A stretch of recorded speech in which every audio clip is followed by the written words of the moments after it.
আউযু বিল্লাহি মিনাশ শাইতানির রাজীম। বিসমিল্লাহির রহমানির রহিম। আলহামদুলিল্লাহি রাব্বিল আলামিন। আর বাচ্চা শুরু করে দিয়েছে তিলাওয়াত। পড়তে পড়তে 18 পারা পড়ে ফেলেছে। একটা সময় মনে হতো এটা কিভাবে সম্ভব, কিন্তু আধুনিক জামানায় আপনারাও হয়তো অনলাইনে দেখেছেন, সম্ভবত আলজেরিয়ার ছোট একটা বাচ্চা হাফ প্যান্ট পরা মায়ের কোলে থাকে, হয়তো 4 বছর বয়স হতে পারে। কোরআনুল কারীমের যেখান থেকেই তার মা তিলাওয়াত করে, সাথে সাথে এরপর থেকে সে পড়া শুরু করে দেয়। চিন্তা করেন, এই স্মার্ট দুনিয়ায়, ডিজিটাল দুনিয়ায় একটা মায়ের সন্তান যদি এতটা প্রখর মেধাবী হতে পারে, সেই শত শত বছর আগে কুতুবউদ্দিন বখতিয়ার কাকির মা কেমন ছিলেন? ওস্তাদ যখন জিজ্ঞাসা করে, আপনি পড়াতে এসেছেন কিন্তু আপনার সন্তান 18 পারার হাফেজ কেমনে হইল?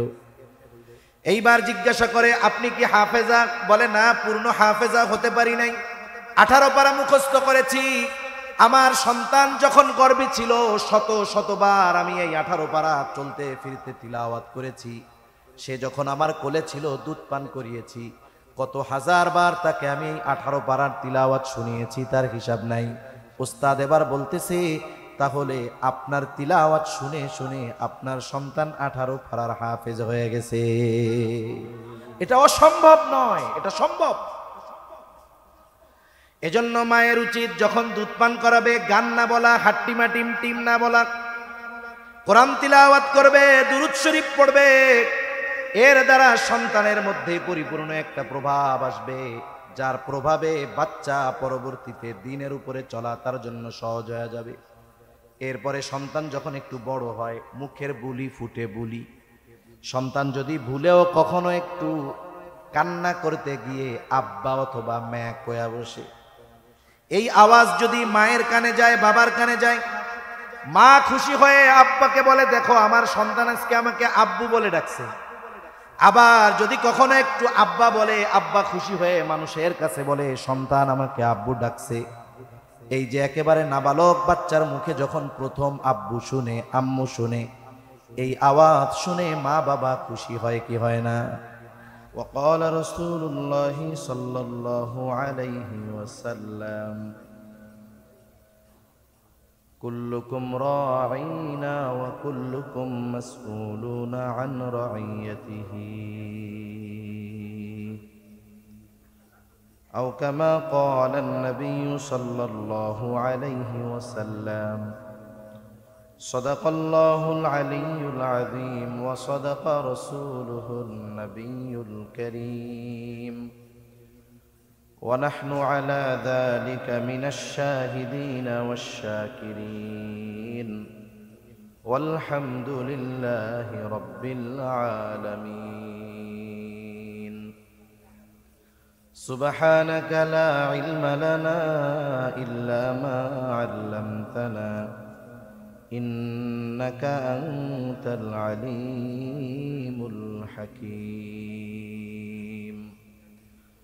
اللهم صل على محمد وعلى آل محمد كما صليت على إبراهيم وعلى آل إبراهيم إنك حميد مجيد اللهم بارك على محمد وعلى آل محمد كما باركت على إبراهيم وعلى آل إبراهيم إنك حميد مجيد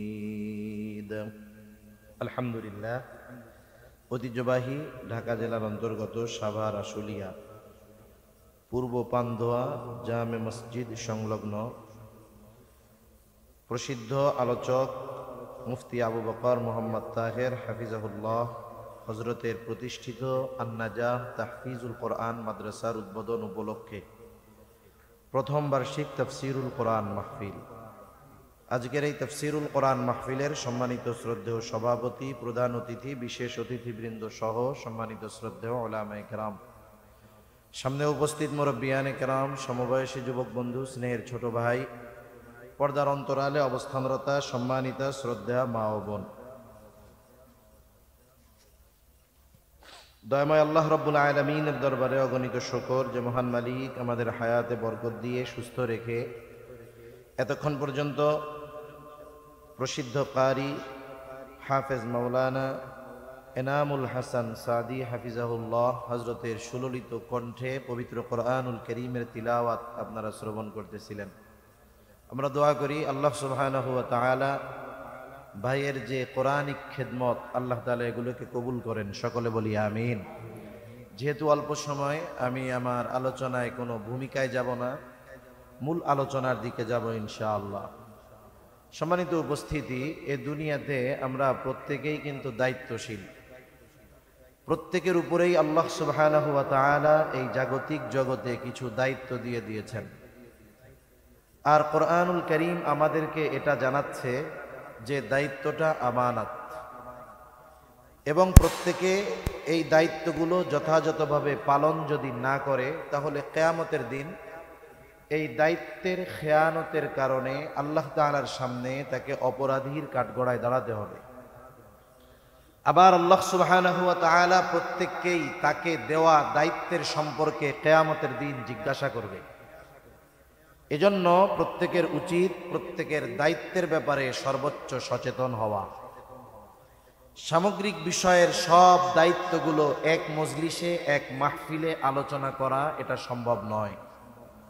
আমি মূলত একটি বিষয়কে সামনে রেখে কিছু কথা আপনাদের খেদমতে বলবার নিয়তে পবিত্র কোরআনুল কারীমের 28তম পারার সূরাতুত তাহরিম থেকে একটা আয়াতের অংশ ও রাসূল আকরাম সাল্লাল্লাহু আলাইহি ওয়াসাল্লামের অগণিত হাদিস থেকে একটা হাদিসের অংশ পাঠ করেছি। আল্লাহ তাআলা কিছু কথা আমাকে বলার তৌফিক দেন, যে কথাগুলো আমাদের সবার দুনিয়া এবং আখিরাতের জন্য কল্যাণকর হয়, সকলে বলি আমিন। এই দুনিয়াতে অনেক সময় দেখবেন অনেক বয়োবৃদ্ধ মানুষ উলামায়ে কেরামের কাছে, ইমাম সাহেবের কাছে, ওয়াইজদের কাছে এসে বিভিন্ন সময় অনুরোধ করে যে আপনারা একটু পিতামাতার হকের ব্যাপারে আলোচনা করেন। আমরা বিভিন্ন জায়গায় সফরের সুবাদে দেখতে পাই অনেক মানুষ এসে প্রথমে নিজের পরিচয় দেন, উনিও উচ্চশিক্ষিত, ওনার সন্তানগুলো সব উচ্চশিক্ষিত। এসে সর্বশেষ বলেন, হুজুর একটা অনুরোধ, যে পিতামাতার হকের ব্যাপারে একটু আলোচনা করেন। এই কথা বলার আগে তিনি তার ব্যাপারে আর তার সন্তানদের ব্যাপারে যে কথাগুলো বলেন, এই কথাগুলো শ্রবণ করবার পরে আমার মনে হয় যে উনি প্রথম ওনার সন্তানদের হক নষ্ট করেছেন বিধায় এই বার্ধক্যকালে সন্তানেরা ওনার হক আদায় করে না। আমরা অনেক সময় মনে করি হক মনে হয় শুধু পিতামাতাই সন্তানের কাছে পায়, বিষয়টা এমন নয়। পিতামাতা সন্তানের কাছে হক প্রাপ্ত হয় কখন? সন্তান বালেগ হয় যখন। একটা সন্তান প্রাপ্তবয়স্ক হওয়ার আগে কোনো বাবা যদি তাকে বলে, 6 বছর বয়স তার, বাবা যদি সন্তানকে গিয়ে বলে তোমার বয়স 6, এত শত বুঝি না, আগামীকাল থেকে আমাকে উপার্জন করে খাওয়াবা, বলেন তো এই নির্দেশ যদি কোনো পিতা তার নাবালক সন্তানকে দেয়, এই কথা মনে করে যে আমি তার কাছে হক প্রাপ্ত, এই কথা চিন্তা করে যদি নাবালককে কর্মের আদেশ দেয়, তাহলে এটা হক পাওয়া হবে না, বরং তার উপরে জুলুম করা হবে। ঠিক কিনা বলেন? তাহলে সন্তানের কাছে পিতামাতা হক পায় কখন? সন্তান বালেগ হয় যখন। আর সন্তান পিতামাতার কাছে হক কখন পায়? শুধু যে পিতামাতাই সন্তানের কাছে হক পায় তা না, সন্তানও কিন্তু পিতামাতার কাছে হক পায়। কোনো অভিভাবক সে যদি তার সন্তানের হক যথাযথভাবে আদায় করে, ওয়াজ করা লাগবে না, এটা নিশ্চিত বলা যায় যেই পিতা, যেই মাতা, অভিভাবক তার অধীনস্থদের হক যথাযথভাবে আদায় করেছে, ওই অধীনস্থ তথা সন্তান পিতামাতার বার্ধক্যকালে অটোমেটিকলি ওই পিতামাতার হক সে আদায় করবে। হযরত ওমর রাদিয়াল্লাহু তাআলা আন খলিফাতুল মুসলিমিন, ওনার কাছে একজন লোক তার সন্তানের ব্যাপারে অভিযোগ নিয়ে গেছে। অভিযোগ হলো যে সন্তান তার হক আদায় করে না। সন্তানের ব্যাপারে অভিযোগ দায়ের করতেছে যে খলিফাতুল মুসলিমিন, আমার সন্তান আমার হক আদায় করে না, আপনি একটু তাকে বইলা দেন। ওমর রাদিয়াল্লাহু তাআলা আন ছেলেটাকে তো ধরছেন কঠোর আকারে, কি ব্যাপার, তুমি তোমার পিতামাতার হক আদায় করো না কেন? তোমার বাবা এই অভিযোগ দিল আমার কাছে। এইবার ছেলেটা পাল্টা প্রশ্ন করতেছে খলিফাতুল মুসলিমিনকে, যে খলিফাতুল মুসলিমিন, হক কি শুধু পিতামাতাই সন্তানের কাছে পাবে? সন্তান কি পিতামাতার কাছে কোনো হক পাবে না? হযরত ওমর রাদিয়াল্লাহু তাআলা আন এই যুবকের প্রশ্নের জবাবে কয়েকটা কথা বলেছেন। এক নাম্বার কি বলেছেন? যে অবশ্যই প্রত্যেকটা সন্তান তার পিতার কাছে হক প্রাপ্য। প্রথম হকের কথা কি বললেন? বললেন প্রতিটা সন্তানের এটা হক তার পিতার কাছে। কি বলেন নেককার একজন মা! আমাকে একটু বলেন তো, এই দুনিয়াতে মা আগে হয় না সন্তান আগে হয়? আগে সে বিবাহ হয়, এরপরে সে সন্তান হয়, মা হয়। তার মানে বোঝা গেল যারা বিবাহ করে নাই, তাকদীরে বিবাহ আছে কিনা, বিবাহ হলে সন্তান হবে কিনা আল্লাহ তাআলা জানে। কিন্তু এই অবিবাহিত যুবকটার উপরে অনাগত সন্তানের একটা হক নির্ধারিত হয়ে আছে। তার তাকদীরে যদি বিবাহ থাকে, সে যদি বিবাহের ক্ষেত্রে দিনদার কোনো মেয়েকে বিবাহ না করে, আল্লাহর কসম, সে তার অনাগত সন্তানের প্রথম হক সে নিজের হাতে নষ্ট করে। এজন্য বিবাহটা দুনিয়ার জীবনের দ্বীনের উপরে চলার বড় একটা মাধ্যম। এজন্য রাসূল আকরাম সাল্লাল্লাহু আলাইহি ওয়াসাল্লাম হাদিসের কিতাবের ভিতরে বিবাহের ব্যাপারে আলাদা লম্বা আলোচনা আছে। রাসূল সাল্লাল্লাহু আলাইহি ওয়াসাল্লাম জানিয়ে দিয়েছেন চারটি জিনিস দেখে মানুষ বিবাহ করে। কয়টা জিনিস? চারটা জিনিস। এক নাম্বার দেখে তার সৌন্দর্য, দেখতে কেমন সুন্দর। দুই নাম্বার দেখে তার বংশ কেমন। তিন নাম্বার দেখে মাল ধন দৌলত কেমন। এরপরে দেখে দিন কেমন। নবীজি দিনদারিত্বের ব্যাপারে বলেন ফাযফার বিদাতিদ দ্বীন, তোমরা দিনকে প্রাধান্য দাও। বাকি তিনটা আছে, দিন নাই, কেটে পড়ো। কিন্তু দিন আছে, বাকি তিনটা তোমার নসিবে হয় নাই, সবর করো। আশা করা যায় এই মেয়েটার গর্ভে আল্লাহ তাআলা এমন সন্তান দিবে যেই সন্তান তোমার আত্মার প্রশান্তির কারণ হবে। ঠিক কিনা বলেন? কিন্তু আমাদের সমাজে ব্যতিক্রম। আমরা টাকা পয়সা, চেহারা আর বংশ যখন দেখি, দিন আছে কিনা এটাকে আমরা প্রাধান্য দেই না। সুতরাং কোনো সন্তান যদি, কোনো পিতা যদি বদ্দিন কোনো মেয়েকে বিবাহ করে থাকে, তাহলে অলরেডি সে তার সন্তানের হক নষ্ট করে বসেই আছে। এরপরে সন্তান দুনিয়ায় যখন আসবে, আসার আগে সে মাতৃগর্ভে থাকে। আমরা একটা সময় ছিলাম সৃষ্টির পরে আলমে আর ওয়াহ, রুহের জগতে। রুহের জগৎ থেকে আল্লাহ তাআলা আমাদেরকে পাঠিয়েছেন আলমে বতন, মায়ের পেট, এটাও একটা জগৎ। এই জগৎ কেমন জগৎ? এই জগতে আল্লাহ তাআলা যখন আমাকে আপনাকে একটা মৃত মাংসের টুকরায় পরিণত করেন, একেবারে তুচ্ছ একটু পানি থেকে মাংসপিণ্ডে পরিণত হওয়ার পরে আল্লাহ তাআলা সর্বপ্রথম ফেরেশতাকে পাঠিয়ে দেন ওই মৃত মাংসের টুকরোর ভিতরে রূহ ফুঁকে দেওয়ার জন্য। ওই সময় আমার আপনার হায়াত মোটামুটি সব নির্ধারিত হয়ে যায়। এইবার মায়ের পেটের ভিতরে বাচ্চাটা একটা পূর্ণাঙ্গতা লাভ করে। একটা সময় প্রথম তার হার্ট তৈরি হয়। হার্ট যখন তৈরি হয় সে জীবিত। মনে করেন একটা মানুষের হাত নাই, পা নাই, কিন্তু তার হার্ট চালু আছে, রক্ত সঞ্চালন হচ্ছে, ততক্ষণ পর্যন্ত আমরা তাকে জীবিত বলে সাব্যস্ত করি। এই হার্ট যখন অচল হয়ে যায়, সব ঠিক থাকলেও সে মৃত হয়ে যায়। এবার যখন তার হার্ট তৈরি হয়, পাঞ্চ শুরু হয়ে যায়, এই মুহূর্ত থেকে মায়ের পেটে যেই বাচ্চার কান হয় নাই, চোখ হয় নাই, হাত হয় নাই, পা হয় নাই, সে ওই মায়ের কথা, অনুভূতি সব কিছু ফিল করতে পারে, অনুভব করতে পারে। সুবহানাল্লাহ। আমেরিকার একজন ডাক্তার বলতেছে যে মায়ের গর্ভে বাচ্চা যখন শ্রবণ শক্তি পায়, তখন মা যদি কোনো কথা বলে সে শুনতে পায়, বাহিরের আওয়াজ সে শুনতে পায়। এই বিষয়গুলোর উপরে গবেষণা করে ওই ডাক্তার বলতেছে যে কেউ যদি চায় তার সন্তান ভালো গায়ক হোক, তাহলে সে নিজে গান গাবে, গান শুনবে। সে যদি চায় যে তার সন্তান ভালো অভিনেতা হোক, তাহলে যার পছন্দ অভিনয়, যার পছন্দ সেটা দেখবে, নিজে অভিনয় করবে, অ্যাক্টিং করবে। তাহলে কি হবে? তার কথা, কর্ম, চিন্তা ভাবনার প্রভাব মাতৃগর্ভে ওই সন্তানের উপরে পড়বে।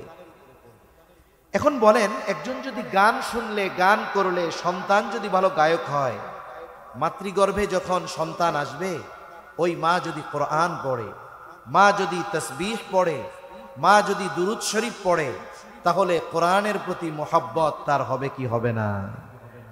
কিন্তু বাস্তবতা ভিন্ন। এই গর্ভকালীন সময়টা আমাদের অধিকাংশ মা বোন ঘরে বসে টেলিভিশন দেখে, মোবাইল টিপে, ফেসবুক চালিয়ে, ওয়াইফাইতে কানেক্ট থেকে সময়টা অতিবাহিত করে। যার কারণে সন্তান দুনিয়ায় ভূমিষ্ঠ হওয়ার পরেই 2 মাসও লাগে না, মোবাইল দিলে কান্না থামে, নাইলে থামে না। পূর্ণ প্রভাব বাচ্চার ভিতরে পড়ে। এরপরে বাচ্চা ভূমিষ্ঠ হলো দুনিয়ায়। বাচ্চা ভূমিষ্ঠ হওয়ার পরেও বাচ্চার ব্যাপারে কিছু করণীয় বিষয় আছে। যেমন ছেলে হোক মেয়ে হোক, তার ডান কানে আজান, বাম কানে ইকামত দিতে হবে। ওখানে কোনো পুরুষ নাই। এই আজান এবং ইকামতের শব্দগুলো তার কানে নারীরাই পৌঁছে দিবে। এখানে একটা হিকমত আছে, রহস্য আছে। কারণ একটা বাচ্চা আলমে বতন তথা মায়ের পেটের মধ্যে যেই জগৎ, সেই জগৎ থেকে এসেছে নতুন এক দুনিয়ায়, নতুন এক জগতে। আলমে বতনে সে কতটা সুরক্ষিত ছিল, আল্লাহ তাআলাই কোরআনুল কারীমের মধ্যে বলেন, ফি করারিম মাকিন, 3 স্তর বিশিষ্ট সুরক্ষিত স্থানে আল্লাহ তাআলা তাকে রেখেছে। এবার সে যখন দুনিয়ার জগতে আসে, দুনিয়ার কোনো কথা তার কানে পৌঁছানোর পূর্বে তার ডান কানে এবং বাম কানে আজান ইকামত দিয়ে আল্লাহ তাআলার বড়ত্বের আওয়াজ তার কানে আগে পৌঁছিয়ে দিতে হবে। কিন্তু অনেক মানুষ জানে না। কি করে? বাচ্চা হয়েছে মনে করেন নোয়াখালীতে, বাচ্চার বাবা আছে সৌদি আরব, বাচ্চা হইছে, ফোন দিছে নোয়াখালী থেকে সৌদি আরবে যে তোমার তো গো হুলা হইছে গো, এতে তো খুশি হয়ে গেছে। কেন? এবার খুশি হয়ে মনে করেন তার বাড়ি কোথায়, বাসা মনে করেন পান্দোয়া। এখন বাংলাদেশের টাইম রাত 3টা, মুয়াজ্জিন সাহেবকে ফোন দিয়েছে। রাত 3টায় মুয়াজ্জিনকে দাওয়াত খাওয়ার জন্য ফোন দেয় না। ইমাম মুয়াজ্জিনকে রাত 3টায় ফোন দিলে ইমাম মুয়াজ্জিন বুঝে নিশ্চয়ই কই মরছে, নইলে আমারে ফোন দিত না। এইবার রাত 3টায় ফোন দিয়েছে, মুয়াজ্জিন ফোন ধরেই বলে, মরছে কে ভাই, মরছে কে? বলে না, কেউ মরে নাই রে ভাই, আমার একটা ছেলে হয়েছে, একটু আজান দিয়ে দেন। তাহলে হইল কই, খবর দিল কই, আজান দেয় কোথায়? তাহলে আজান দিতে হবে কোথায়? বাচ্চার ডান কানে আজান, বাম কানে ইকামত। এখানে আরো একটা রহস্য আছে। আচ্ছা বলেন তো, আমাদের মসজিদগুলাতে আজান হয়, আজানের 15 মিনিট পরে নামাজের জন্য ইকামত দেওয়া হয়। ইকামতের কয় ঘন্টা পরে ইমাম তাকবীরে তাহরিমা বলেন? 1 সেকেন্ডও না, শেষ হওয়ার সাথে সাথে। এখানে আমাদের জীবনের জন্য একটা শিক্ষা আছে, মূলনীতি আছে। দেখো, জানাজার নামাজে আজানও নাই, ইকামতও নাই। সাধারণ নামাজে আজান আছে, ইকামত আছে, এরপরে সাথে সাথে ইকামতের সাথে সাথে নামাজে দাঁড়িয়ে যাওয়া হয়। জীবনের হায়াতটা, এই দুনিয়ার হায়াতটা কতটুকু মনে করা? বলে ইকামত এবং তাকবীরে তাহরিমার মধ্যে যতটুকু সময়, এই দুনিয়ার হায়াতটাকে যদি ওই রকম মনে করে আমরা অতিবাহিত করতে পারি, তাহলে এই দুনিয়ায় চাল চলন আমাদের সুন্দর হবে, আখিরাতের জীবন সুন্দর হবে। এরপরে 7ম দিনে বাচ্চার অন্যতম একটি হক আছে, আকিকা দেওয়া। ছেলে যদি হয় 2টো ছাগল দিয়ে, মেয়ে যদি হয় 1টা ছাগল দিয়ে, 7 দিন, না পারলে 14তম দিন, না পারলে 21তম দিন। অনেক মানুষ আছে 2টার এবিলিটি নাই, ছেলে হয়েছে 1টা দিয়েই আপনি শেষ করে দেন, অসুবিধা নেই। কিন্তু অনেক মানুষ ইচ্ছাকৃত বিলম্ব করে। কি করবে? এবিলিটি থাকার পরেও সে বিলম্ব করে বসে থাকবে যে আমি আমার আকিকাটা বা ছেলের আকিকাটা কোরবানির সাথে দিয়ে দিব। এটা ঠিক নয়। প্রথমত, আমল করার ক্ষেত্রে সুন্নাহকে প্রাধান্য দিতে হবে। কোরবানির সাথে আকিকা দেওয়া জায়েজ, তবে সুন্নাহ নয়। আপনার যদি সুযোগ থাকে আমলটা সুন্নাহর উপরে করতে হবে। আপনি 7 দিন, 14 দিন, 21তম দিনে দিয়ে দেন। অনেক সময় আমরা দেখি অনেক মানুষ এমনও পাওয়া যায়, ফোন দিয়ে জিজ্ঞাসা করে, হুজুর আকিকা কি কোরবানির সাথে দেওয়া যাবে? আমরা বলি ভাই কাজটা ঠিক না, কাজটা ঠিক না, যদিও জায়েজ আছে, সব জায়েজ কাজ করাও ঠিক না। আপনি সুন্নাহ অনুযায়ী আমল করবেন। ভাই কি দুঃখের কথা বলবো হুজুর, আমার বাপ মা সামর্থ্য থাকার পরেও আকিকা দেয় নাই, আমারটাই আমি দিতে চাইতেছি। তার মানে অনেক মানুষ 40-50 বছর বয়স তখন নিজের আকিকা দেয়। সেজন্য আকিকা 7ম দিন, 14তম দিন অথবা 21তম দিন। এরপরে তার 7ম দিনে মাথার চুল মুন্ডিয়ে ফেলা এবং চুলের ওজন পরিমাণ স্বর্ণ অথবা রূপ্য অথবা উভয়ের দুটো থেকে একটার সমপরিমাণ মূল্য সাদকা করে দিতে হবে। 7ম দিন আর একটা কাজ, যে তার সুন্দর একটা নাম রাখতে হবে, যেই নামটা তার ধর্মীয় পরিচয় বহন করে। আমাদের দেশে মানুষের অনেক সুন্দর সুন্দর নাম, কিন্তু বাস্তবতা হলো সে তার সুন্দর নামটাকে লুকিয়ে রেখে এমন একটা ডাকনাম ব্যবহার করে, ওই নাম ধরে ডাকলে বোঝা যায় না এটা মুসলমান নাকি অমুসলিম, এটা নারী নাকি পুরুষ। এইরকম অনেক নাম আছে না নাই? কেউ রাগ করবেন, আমি এমনি বলতেছি। মনে করেন অনেকের ডাকনাম আছে শফিকুর রহমান রনি, সাইদুর রহমান টনি, এরকম নাম আছে না নাই? এই ধরনের নাম আপনি খ্রিস্টান ধর্মে পাবেন, হিন্দু ধর্মে পাবেন, আপনি অন্যান্য সব ধর্মে পাবেন। এজন্য মুসলমানের ডাকনাম হবে এইরকম যে ডাক দিলেই বোঝা যাবে, নাম শুনলেই বোঝা যাবে লোকটা মুসলমান, তার ধর্মীয় পরিচয় তার নামের সাথে বহন করতে হবে। হাদিসের মধ্যে এসেছে রাসূলুল্লাহ সাল্লাল্লাহু আলাইহি ওয়াসাল্লাম বলেন, আল্লাহ তাআলার কাছে সবচাইতে প্রিয় নাম 2টি। কয়টি বলেন তো? একটা হলো আবদুল্লাহ আর একটা হলো আবদুর রহমান। এলাকায় যদি আবদুল্লাহ আর আব্দুর রহমান বেশি হয়ে যায়, আল্লাহ তাআলার অনেকগুলো গুণবাচক নাম আছে, ওই নামগুলোর সাথে আবদুন শব্দ যোগ করে নাম রাখা যাবে। যেমন আবদুস সামাদ, আবদুল মালিক, আবদুল খালেক, আবদুর রাজ্জাক, আবদুর রহমান, আবদুর রহিম, আছে না নাই?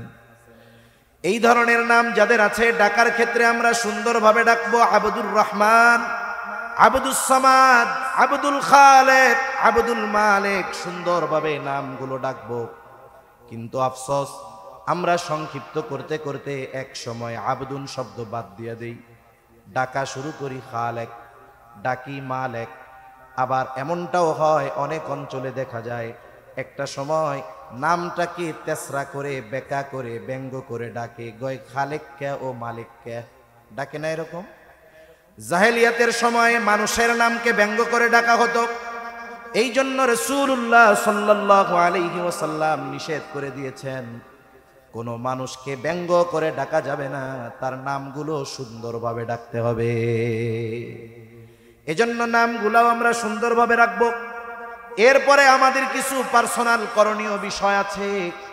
অনেক সময় দেখবেন আমাদের সন্তানেরা যখন দুধ পান করে, উচিত হলো মায়ের যদি সুযোগ থাকে পবিত্র অবস্থায় ওযু করে দুধ পান করানো। আবার দুধ পান করানোর সময় অনেকে বাচ্চাকে গান শোনায়, নিজে গান গায়, এটা ঠিক নয়। বরং যখন দুধ পান করাবে, চিকিৎসা বিজ্ঞান বলে, কয়েকদিন আগে দেখলাম একজন চিকিৎসক বলতেছেন, বাচ্চাকে যখন মা যখন দুধ পান করাবে, মা তখন মোবাইল টিপবে না, অন্য কোনো কাজ করবে না, বরং সন্তানকে দুধ পান করাবে আর মা নিজে সন্তানের চেহারার দিকে তাকিয়ে থাকবে। তাদের মধ্যে আই কানেক্ট থাকতে হবে। দুধ পান করাবে, সাথে সাথে মা সন্তানের দিকে দেখবে, সাথে সাথে যদি সম্ভব হয় কোরআন থেকে যা পারে সে তিলাওয়াত করবে। কি হয়, ও যখন দুধ পান করে ও একাগ্রতার সাথে থাকে, ওই সময় মা যেটা পড়ে, মা যেটা বলে, ওর পূর্ণ প্রভাব বাচ্চার উপরে পড়ে। সুবহানাল্লাহ। এজন্য সন্তান গঠনের সবচেয়ে বড় ভূমিকা পালন করে মা। আমরা এক সময় কুতুবউদ্দিন বখতিয়ার কাকির ঘটনা শুনতাম।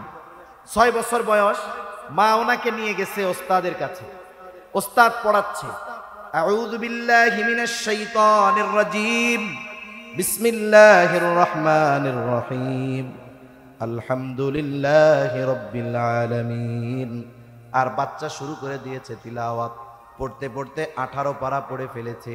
একটা সময় মনে হতো এটা কিভাবে সম্ভব, কিন্তু আধুনিক জামানায় আপনারাও হয়তো অনলাইনে দেখেছেন, সম্ভবত আলজেরিয়ার ছোট একটা বাচ্চা হাফ প্যান্ট পরা মায়ের কোলে থাকে, হয়তো 4 বছর বয়স হতে পারে। কোরআনুল কারীমের যেখান থেকেই তার মা তিলাওয়াত করে সাথে সাথে এরপর থেকে সে পড়া শুরু করে দেয়। চিন্তা করেন, এই স্মার্ট দুনিয়ায়, ডিজিটাল দুনিয়ায় একটা মায়ের সন্তান যদি এতটা প্রখর মেধাবী হতে পারে, সেই শত শত বছর আগে কুতুবউদ্দিন বখতিয়ার কাকির মা কেমন ছিলেন? ওস্তাদ যখন জিজ্ঞাসা করে, আপনি পড়াতে এসেছেন কিন্তু আপনার সন্তান 18 পারার হাফেজ, কেমনে হইল? এইবার জিজ্ঞাসা করে, আপনি কি হাফেজা? বলে না, পূর্ণ হাফেজা হতে পারি নাই, 18 পারা মুখস্থ করেছি। আমার সন্তান যখন গর্ভে ছিল শত শতবার আমি এই 18 পারা চলতে ফিরতে তিলাওয়াত করেছি। সে যখন আমার কোলে ছিল দুধ পান করিয়েছি, কত হাজার বার তাকে আমি 18 পারার তিলাওয়াত শুনিয়েছি, তার হিসাব নাই। উস্তাদ এবার বলতেছে, তাহলে আপনার তিলাওয়াত শুনে শুনে আপনার সন্তান 18 পারার হাফেজ হয়ে গেছে। এটা অসম্ভব নয়, এটা সম্ভব।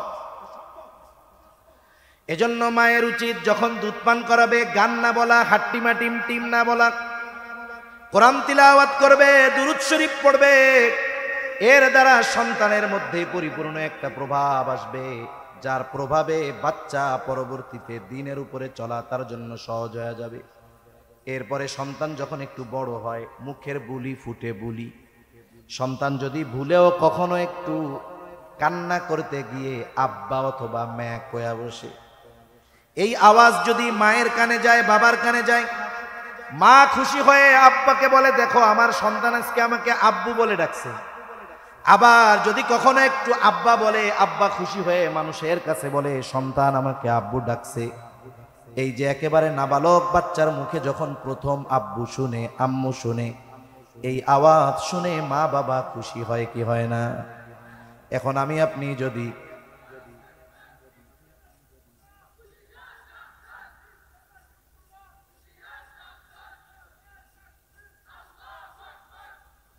আলহামদুলিল্লাহ, আমি বইলা দিতেছি, আরে আপনারা বললে শুধু এই জায়গা শুনবে, আমি বইলা দেই সবে মাইকে সারা এলাকা শুনবে।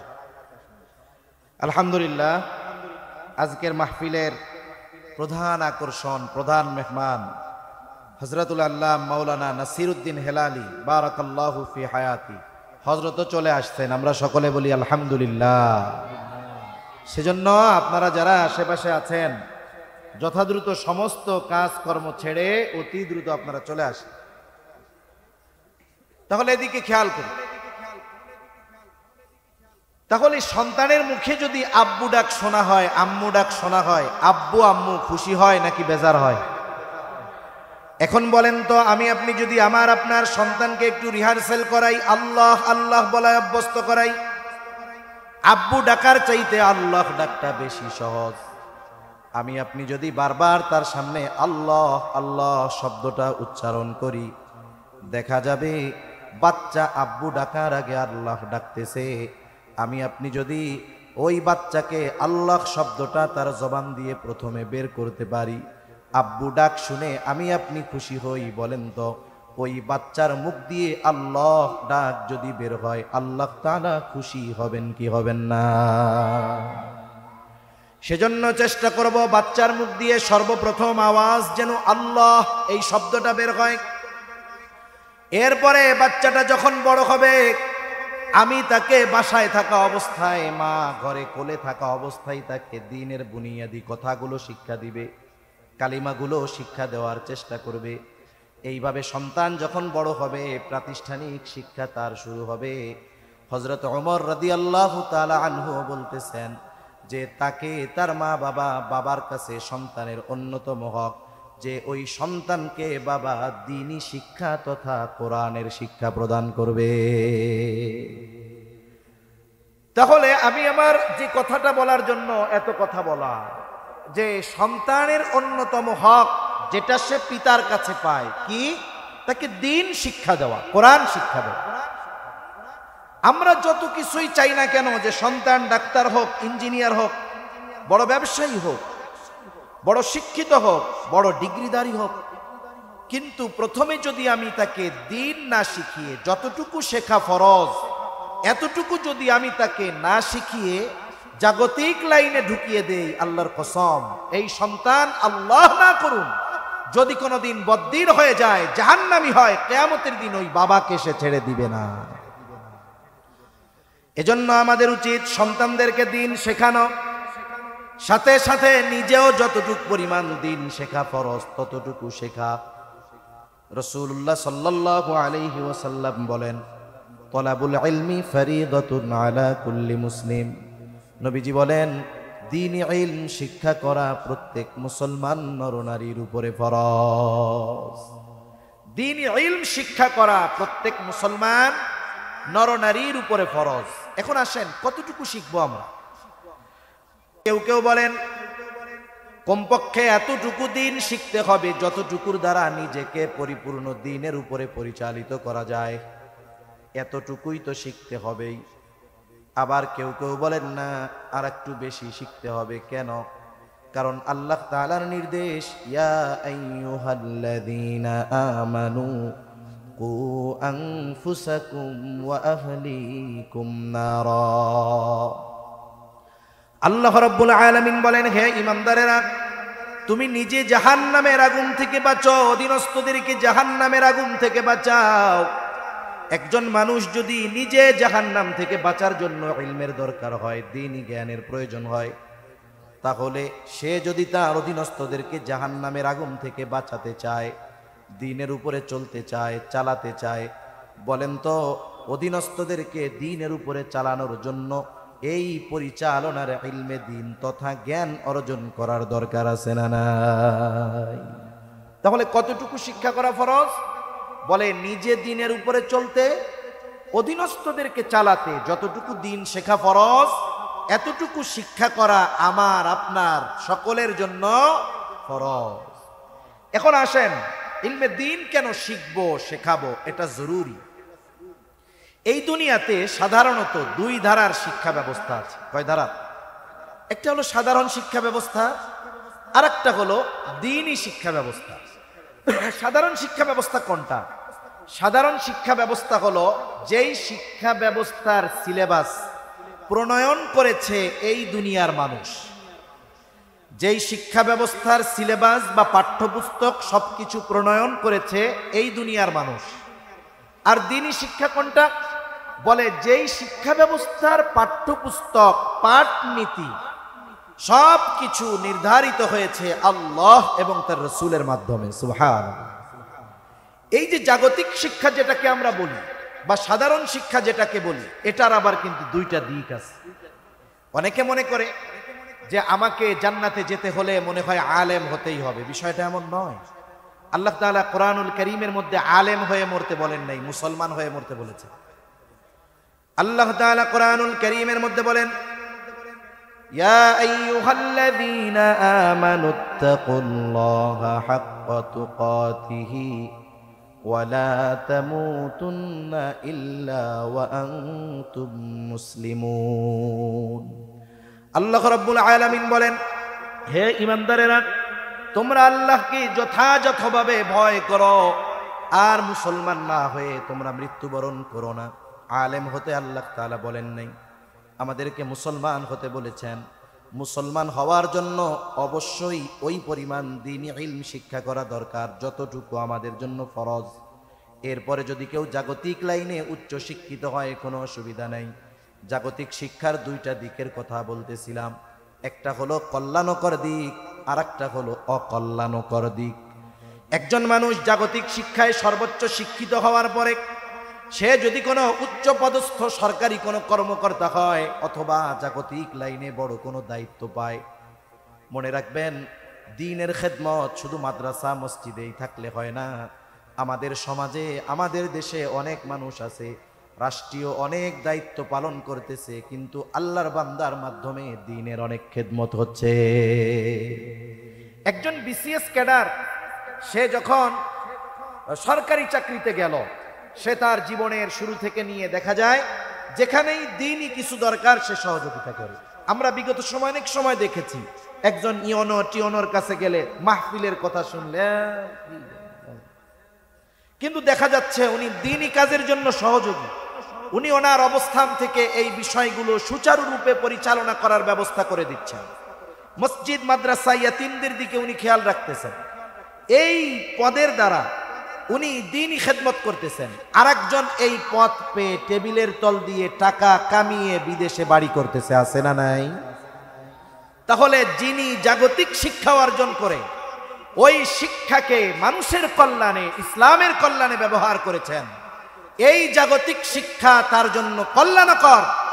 আর যারা জাগতিক শিক্ষায় শিক্ষিত হয়ে ওই শিক্ষাকে ব্যবহার করে ইসলামের বিরুদ্ধাচরণ করে, কোরআনের বিরুদ্ধাচরণ করে, উলামায়ে কেরামের বিরুদ্ধাচরণ করে, ওই শিক্ষা তার জন্য শুধু দুনিয়ায় ক্ষতিকর না, চিরকাল জাহান্নামে যাওয়ার কারণ তার জন্য হবে। ঠিক কিনা বলে? তাহলে জাগতিক শিক্ষা উপকারী শিক্ষা পরিণত হয় কখন? বলে ওই শিক্ষায় শিক্ষিত ব্যক্তি তার যোগ্যতাকে দ্বীনি কাজে প্রয়োগ করে যখন। তা না হলে জাগতিক শিক্ষা অনেকে এটাকে দিয়ে দুনিয়ার সম্পদ কামানো, ইসলামের বিরুদ্ধে ব্যবহার করার কাজে ব্যবহার করে, আছে না নাই? কিন্তু দ্বীনি শিক্ষার দিক একটা। দ্বীনি শিক্ষা এটা কোরআন সুন্নাহর আলোকে যেই শিক্ষা, এটার আবার দুইটা দিক। কয়টা দিক? দ্বীনি শিক্ষার কিছু বিষয় আছে সকলের জন্য শিক্ষা করা ফরজে আইন। দ্বীনি শিক্ষার আরেকটা দিক ফরজে কিফায়া। ফরজে কিফায়া কাকে বলে? একটা কাজ যদি এক সমাজের কিছু মানুষ করে সকলের পক্ষ থেকে আদায় হয়ে যায়, যেমন জানাজার সালাত, জানাজার নামাজ। এক এলাকায় একজন মারা গেছে, মসজিদে কয়েকজন উপস্থিত, তারা ওই মাইয়েতের জানাজা দিয়ে দিল। দেখা গেল এলাকার শতকরা 95% মানুষ ওই জানাজায় নাই, কিন্তু 5 জন জানাজা আদায় করার মাধ্যমে বাকি 95 জনের দায়িত্ব তাদের উপর থেকে চলে যায়। মানে 5 জনের মাধ্যমে সকলের উপর থেকে জিম্মাদারিটা চলে যায়। এটা ফরজে কিফায়া। কিন্তু যেটা ফরজে আইন, এটা সকলের জন্য শিক্ষা করা ফরজ। কতটুকু? নিজে দ্বীনের উপরে চলতে, অধীনস্থদের চালাতে যতটুকু ইলমে দ্বীন শিক্ষা করা দরকার, অতটুকু সকলের জন্য শিক্ষা করা ব্যক্তিগতভাবে ফরজে আইন। কি বলেন? ফরজে আইন। আমাকে শিখতে হবে, আমার অধীনস্থদেরকে শেখানোর ব্যবস্থা করা, এটাও ফরজে আইন। ফরজে কিফায়া কোনটা?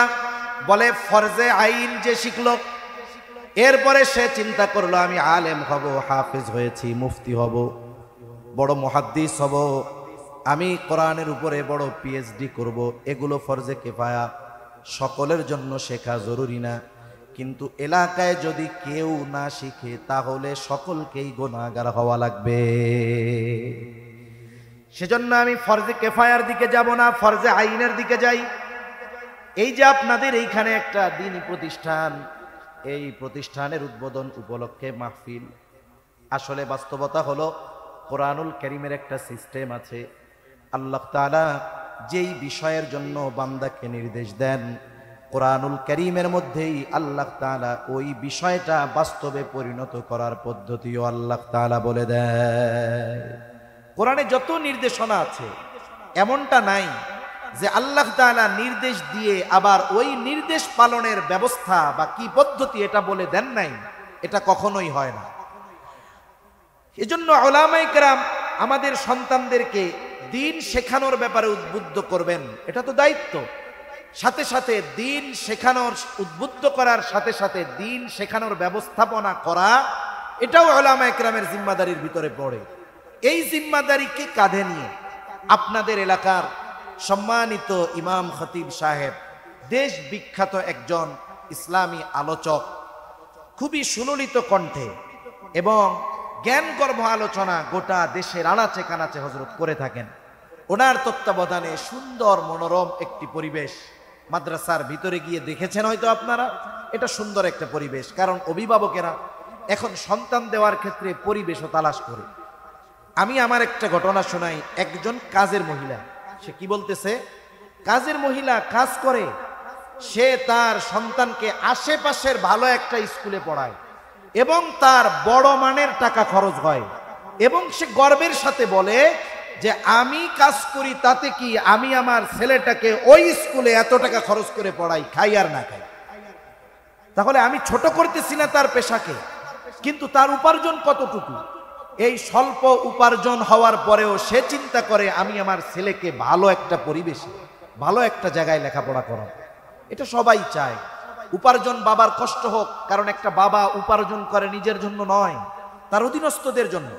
সুন্দর পরিবেশে এই যে দ্বীনি প্রতিষ্ঠান, সুন্দর সিলেবাস ওনারা যা প্রণয়ন করেছেন, তাতে কি হবে, আমি আপনি আমার আপনার সন্তানকে বাসায় বসে আমার উপরে তার যেই হক ছিল দিন শেখানোর, বাস্তবে এটা আমার আপনার দ্বারা সম্ভব নয়, কিন্তু এই দায়িত্ব ওনারা কাঁধে নিয়েছেন। আমরা যদি আমাদের সন্তানের প্রাথমিক শিক্ষাগুলো এখানে শেখাই, কোরআন দুরুস কোরআন শিখবে, ক্লাস 3, 4, 5 পর্যন্ত এই নুরানি বা মাদ্রাসার যেই কারিকুলাম এখানে পড়বে, এরপরে আপনার সন্তানকে আপনি স্কুলে দেন, এরপরে সে ভার্সিটিতে পড়ুক। আরবিতে একটা প্রবাদ আছে, কুল্লু শাইইন ইয়ারজিউ ইলা আসলিহি, প্রত্যেকটা জিনিস তার মূলের দিকে ফিরে আসে। যে কোনো জিনিস তৈরি হয়ে যাওয়ার পরে আপনি যদি ওটাকে ডিস্ট্রয় করে দেন, ধ্বংস করে দেন, এক সময় ওর ভেতর থেকে তার মৌলিক জিনিসটা বের হয়ে আসে, ঠিক কিনা বলেন? তাহলে আপনি যদি তাকে দেন, তাহলে কি হবে, সে ডাক্তার, ইঞ্জিনিয়ার, বড় উচ্চ শিক্ষিত হবে। দুইটা জিনিস কমপক্ষে তার থেকে পাবেন। এক নাম্বার, সে আলেম হবে না, মুসলমান হবে, কিন্তু উচ্চ শিক্ষায় শিক্ষিত হয়ে সে নাস্তিক হবে না, ঠিক কিনা বলেন? মেয়েটা তসলিমা নাসরিনের চরিত্রের অধিকারী হবে না, আপনার সন্তানটা মুনতাসির মামুন, শাহরিয়ার কবিরের চরিত্রের অধিকারী হবে না, কারণ তার বুনিয়াদ হলো দ্বীনের উপরে। আর যেই বিল্ডিং এর বুনিয়াদ, ভিত্তি যত মজবুত, তার উপরটা তত মজবুত। ওর শিক্ষা ব্যবস্থার শুরু যদি দ্বীনি শিক্ষা হয়, ওর ভিত্তি যদি মজবুত হয়ে যায়, আল্লাহর কসম, নাস্তিক মুরতাদদের ঈমান বিধ্বংসী ঝড় ওকে হয়তো টলিয়ে দিতে পারে, কিন্তু ভেঙে ফেলতে পারবে না। এজন্য সন্তানদের দ্বীন শেখানোর দরকার আছে না নাই? দ্বিতীয় কি হবে, ওই যে বুড়াকালে হুজুরের কাছে আইসা বলা লাগবে না, হুজুর একটু ওয়াজ করেন না, যেন সন্তানেরা আমাদের হকগুলো আদায় করে, একটু ওয়াজ করেন, এটা করা লাগবে না। আপনি আমি যদি তাদের শৈশবকালে তাদের হকগুলো যথাযথভাবে আদায় করি, ওই সময় আমার ইনভেস্ট হয়ে গেল, বার্ধক্যকালে ওদের থেকে আমার প্রফিট, তথা বার্ধক্যকালে ওদের থেকে আমি যেই হক প্রাপ্য, ওরা নিঃসন্দেহে আমাদের হকগুলো আদায় করবে, ঠিক কিনা বলেন? এজন্য আপনাদের কাছে আমার শেষ কথা যেটা, সন্তানদেরকে যেখানেই দেন না কেন, বুনিয়াদী শিক্ষা, ভিত্তিমূলক শিক্ষা, দ্বীনি